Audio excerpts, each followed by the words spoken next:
नमस्कार दोस्तों, मैं अंजना गुप्ता सभी को नव संवत्सर की शुभकामनाएं देती हूँ। देखिए, नए संवत्सर के अलावा बहुत कुछ संधि काल में घटित होने वाला है।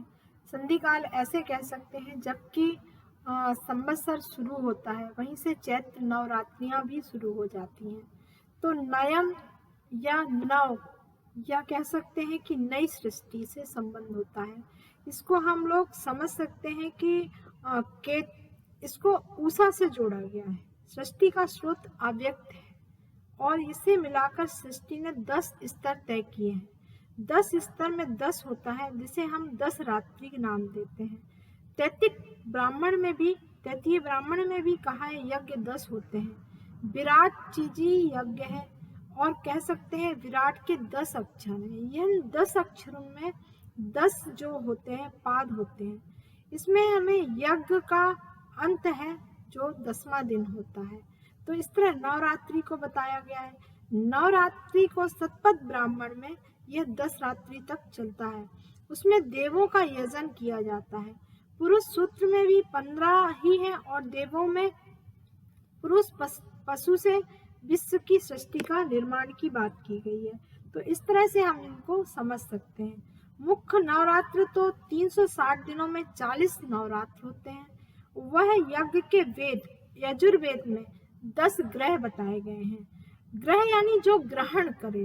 तो इस तरह से हम समझ सकते हैं कि 40 नवरात्रों के लिए महाभारत युद्ध के बाद 40 दिन का शोक मनाया गया था, जो आज भी इस्लाम में चलता है, परंतु वर्ष में चंद्रमा की 13 परिक्रमा के कारण से इसे हम 13 दिन का शोक या 13 ही के रूप में मनाते हैं। 40 नवरात्र बनाने के मुख्य कारण जो समझ में आते हैं, संवत्सर से समझते हैं। तो देव नवरात्र उत्तरायण के आरंभ में है, जो प्राह 22 दिसंबर को होता है। भीष्म ने इसी दिन देह का दान किया था। वहीं पर पितर नवरात्र की बात करें तो यह दक्षिणायन आरंभ होता है 23 जून को, वहां से समझ में आता है। वहीं पर वेद कह रहे हैं, मैं नहीं कह रही हूँ। वसंत नवरात्रि उत्तरायण में होते हैं, जब सूर्य विषुव रेखा पर होता है। शारदीय नवरात्र कब होते हैं? जब दक्षिणायन मार्ग में सूर्य विषुव रेखा पर होता है। ये दोनों ही मानुष के नवरात्र हैं। जो मैंने पहले 2 नवरात्र बताए हैं, देव नवरात्र हैं और पितर नवरात्र हैं। और जो अपने नवरात्र हैं वह वासंतिक हैं, जो अभी शुरू होने वाले हैं, और एक होंगे अश्विनी मास में, जो कि शारदीय नवरात्र होंगे। इस तरह से नवरात्रों के समय चंद्र मास के शुक्ल पक्ष होते हैं। यह शुक्ल पक्ष में ही शुरू होते हैं। पौष, आषाढ़, चैत्र, अश्विनी माना गया है। नव संवत्सर की हम बात करें तो यह कार्तिक की नवरात्रि से ही आकाश में गति को देखा जाता है, उस पर आधारित होते हैं। ये बहुत बड़ा विषय है, बृहद विषय है और सबके लिए समझ में आना इतना सरल नहीं है, क्योंकि इसके लिए ज्योतिष की शिक्षा होना चाहिए, सिद्धांत ज्योतिष की भी होना चाहिए। तो हम कह सकते हैं कि हम इसको समझ सकते हैं। ऋतुओं में प्रथम मान होता है वसंत ऋतु का। 5 वर्ष के युग के प्रथम वर्ष का आरंभ होता है संवत्सर से, तो इसको हम लोग वसंत ऋतु नाम कहते हैं। इस तरह से हम समझ सकते हैं कि प्रथम शुक्ल पक्ष की प्रतिपदा को यह दिवस मनाया जाता है। वहीं पर बात करें, इसमें ध्रुव को बहुत महत्व दिया गया है और इस तरह से ध्रुव तारे का महत्व होता है। खगोलीय पिंडों में प्रथम स्थान ध्रुव तारे को मिला है। मेष आदि राशि माला का प्रथम बिंदु होने से सौर नव वर्ष होता है। इसे हम कई लोग कई जगह तमिलनाडु में मनाते हैं नववर्ष के रूप में, पंजाब में मनाते हैं बैसाखी रूप में, भोजपुर में मनाया जाता है सतुवानी के रूप में। तो इस तरह से ये रवि के शस्य के अन्न से जुड़ा हुआ मुख्य त्योहार है, पर्व है।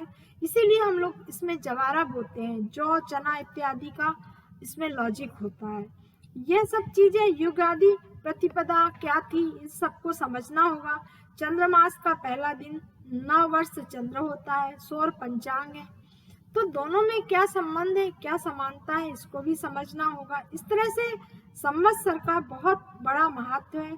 इसे हम पहले माघ मास से मनाते थे। इस तरह से बहुत बृहद विषय के रूप में मैं नहीं जा रही हूँ, आपको बताए दे रही हूँ कि बड़े 4 ग्रहों का संधि काल है बदलने का इस नवरात्रि में। हालांकि अप्रैल मास में सारे 9 ग्रह अपना राशि परिवर्तन करने वाले हैं, जैसा कि मैंने आप लोगों को बताया था कि सारे ग्रह इस वर्ष राशि परिवर्तन करने वाले हैं। बात कर रही हूँ संवत्सर में ऐसा क्या होने वाला है। तो देखिए, जहां पर यह समय मैं प्रैक्टिकल बात बताऊंगी, ब्रह्मांड में चेंजिंग का है, कैसे चेंज होगा ये आपके परखने का है, ये आपके आध्यात्मिक जीवन को संवारने का है, जीव को संवरने का समय है, जहां पर मोक्ष के तराजू पर तुला राशि के केतु बैठ जाएंगे। वहीं पर 2 धाराओं को समझना बहुत जरूरी है। कोरोना काल के मध्य की यह आत्मा का शिखर की बात हो रही है, क्योंकि मीन आपके विचारों में गुरु का मंथन होने वाला है। तो गुरु हमको क्या करने वाले हैं, यहाँ पर विचारों का मंथन करा रहे हैं आकर अप्रैल में 13 अप्रैल से। वहीं पर हम देखें तो शनि अपने कर्मों का फल दे रहे हैं और पूछ रहे हैं कि आपने अभी तक क्या किया था।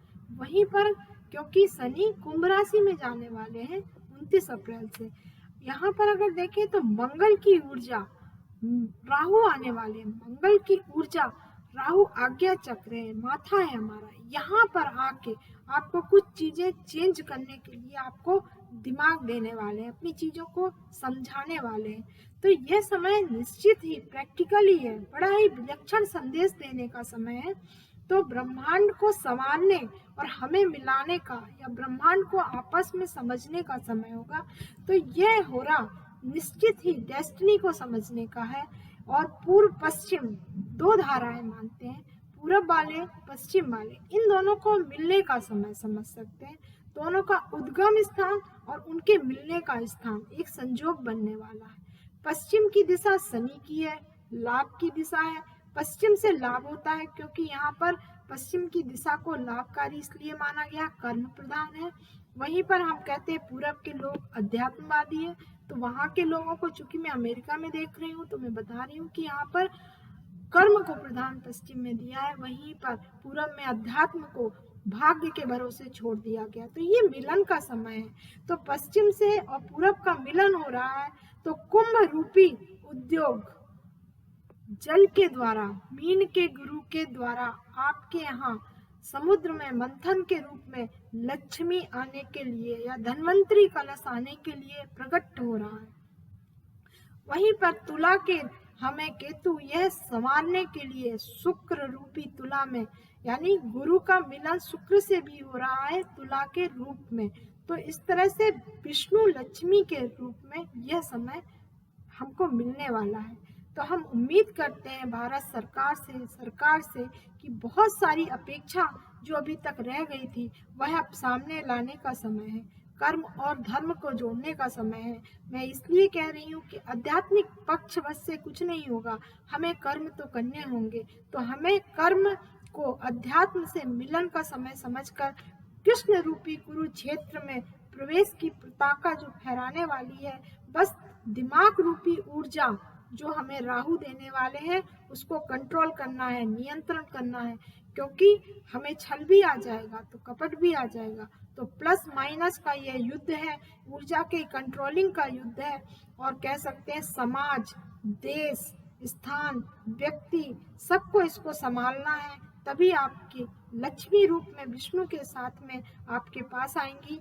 वहीं जो 7 या 9 ग्रहों का परिवर्तन है 2079 में, वह संवत्सर अनल नाम का है। कई लोग कहते हैं अनल मतलब अग्नि होती है, जबकि इसके देवता बृहस्पति गुरुदेव है जो धान्य के रूप में आएंगे। यानी हमारा पैदावार विदेश में धान्य के रूप में लक्ष्मी लेकर आएगा। ये बहुत प्रैक्टिकली बात मैंने बताई है।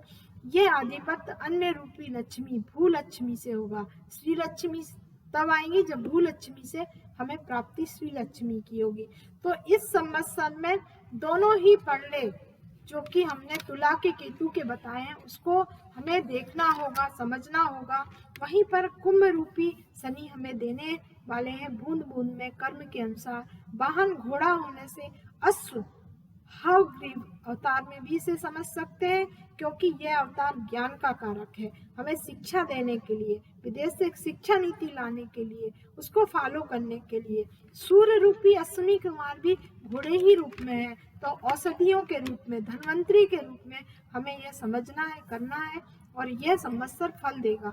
वहीं पे कुम्हार का घर का संकेत है, नए क्रिएशन का संकेत है। मिट्टी रूपी भूमि मंगल विभिन्न रूपों से आपको संवारने के लिए, आपको निर्णय करने के लिए, भूमि सघन लेकर क्रिएशन करें, जहाज की यात्रा करें, अपने निर्णय को समझें, ऊर्जा को काम क्रोध मद लोभ में न लगाकर आज्ञा चक्र में स्थित करें, और यही हमारा कंट्रोलिंग होगा 2079 के संवत्सर का, वही हमारा लक्ष्य होगा। 2023 से 2024 में मीन के गुरु आगे चढ़ेंगे और राहु के नक्षत्र में चले जाएंगे, वहां से क्षीर सागर के नीर में दाग धब्बे भी निकल सकते हैं, परेशानी आ सकती है। तो मानव आत्मा का अंतिम लक्ष्य पूर्णता की ओर है। यह पूर्णता आपको खुद पता चलेगी अगर आप धन कर्म आत्मा मन चारों को इस संवत्सर में जोड़ के रखेंगे।